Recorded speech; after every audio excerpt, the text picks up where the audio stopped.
Syarat adalah sesuatu yang menjadi gantungan satidaknya sholat.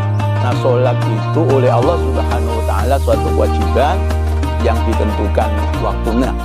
Inna sholataka.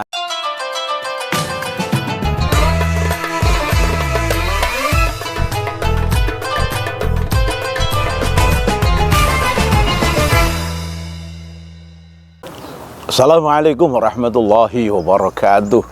Bismillahirrahmanirrahim. Alhamdulillahi rabbil alamin. Wassalatu wassalamu ala sayyidil anbiya wal mursalin Muhammadin wa ala alihi wa sahbihi wa man tabi'ahum bi ihsan ila yaumiddin. Wa ba'du. Sahabat Lentera PAC Ansor Paciran yang dimuliakan Allah Subhanahu wa Ta'ala, pada kesempatan ini saya Roe Surya MBC NU Paciran akan membahas tentang syarat dan rukun sholat.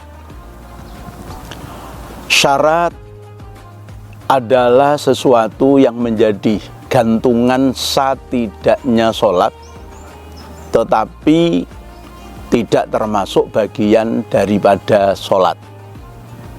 Sedangkan kalau rukun itu adalah sesuatu yang menjadi gantungan sah tidaknya sholat, tetapi dia menjadi bagian daripada sholat.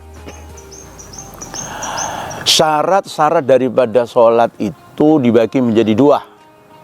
Ada syarat wajib sholat, ada syarat sahnya sholat. Syarat wajib sholat itu meliputi Islam. Artinya yang kena kewajiban menjalankan sholat 5 waktu adalah orang yang memeluk agama Islam. Oleh karena itu, non-muslim tidak ada kewajiban melaksanakan sholat dalam hukum dunia. Yang kedua adalah baligh atau dewasa. Oleh karena itu, anak kecil tidak ada kewajiban mengerjakan sholat 5 waktu, namun bagi orang tua yang mempunyai anak manakala sudah usia 7 tahun, maka orang tua tersebut harus memberi pendidikan sholat dan mengajak anaknya untuk mengerjakan sholat. Rasul bersabda, muru as-sobiyah idza balagha sab'a sinin wadribu alaihinna idza balagha asra sinin. Jadi orang tua hendaklah memerintahkan anaknya untuk mengerjakan sholat manakala sudah umur 7 tahun. Dan apabila sudah usia 10 tahun sampai meninggalkan sholat, maka hendaklah ditakut-takuti dengan dipukul. Kemudian syarat wajibnya sholat yang ketiga adalah berakal sehat. Oleh karena itu, orang gila atau orang yang sangat tua sehingga dia menjadi pikun itu sudah tidak lagi berkewajiban melaksanakan sholat. Kemudian yang keempat adalah suci dari haid dan nifas. Oleh karena itu, orang perempuan yang sedang menstruasi atau dia habis melahirkan kemudian keluar darah nifasnya, selama dia dalam keadaan haid dan nifas, dia pun tidak kena kewajiban sholat dan tidak ada kewajiban mengqadha sholat yang ia tinggalkan saat dia menstruasi atau nifas. Sedangkan syarat sahnya sholat meliputi yang pertama adalah Islam.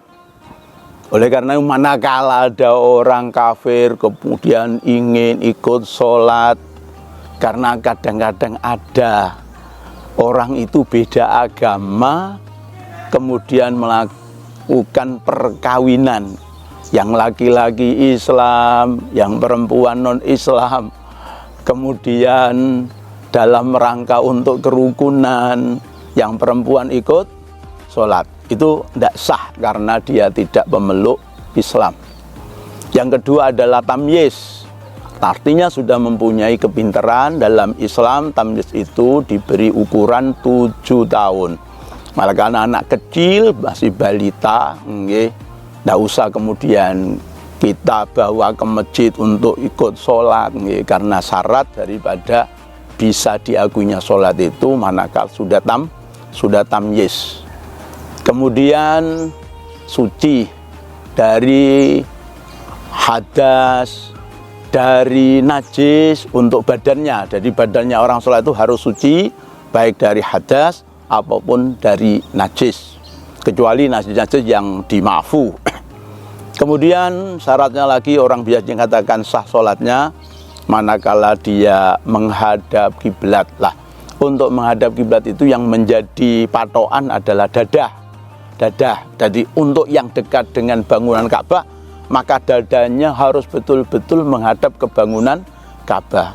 Adapun orang yang jauh dari Ka'bah, misalkan kita yang ada di Indonesia, ini menghadap Ka'bah cukup menghadap kepada Syatrul Masjidil Haram, yaitu di mana Masjidil Haram itu arahnya barat, ya kita di Indonesia menghadap ke barat dengan don bahwa dada kita sudah pancer kepada kiblat atau Ka'bah. Syaratnya lagi untuk sahnya sholat adalah menutup aurat.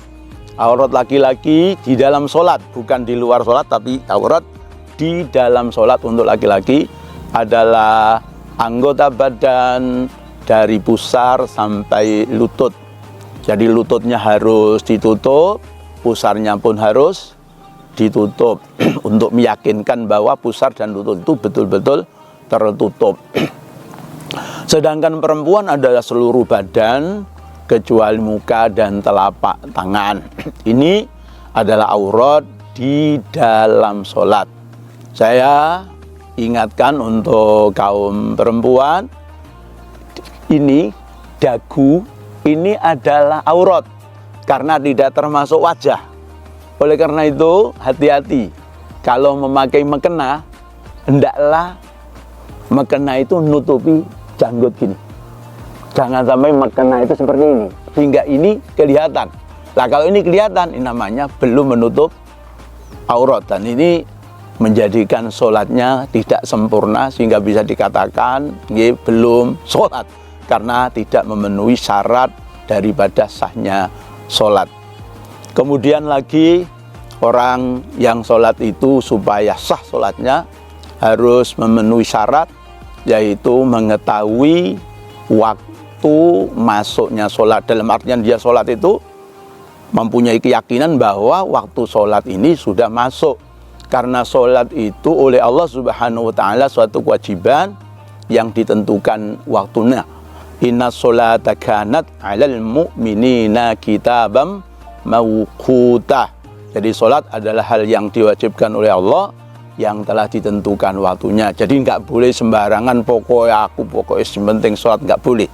Oleh karena itu syarat sahnya sholat, orang yang melakukan sholat harus tahu bahwa waktunya sudah masuk. Demikian tentang mengenai syarat wajib dan syarat sahnya sholat.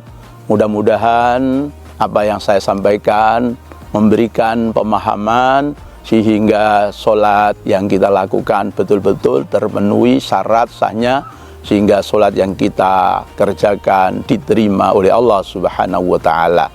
Mohon maaf. Assalamualaikum warahmatullahi wabarakatuh.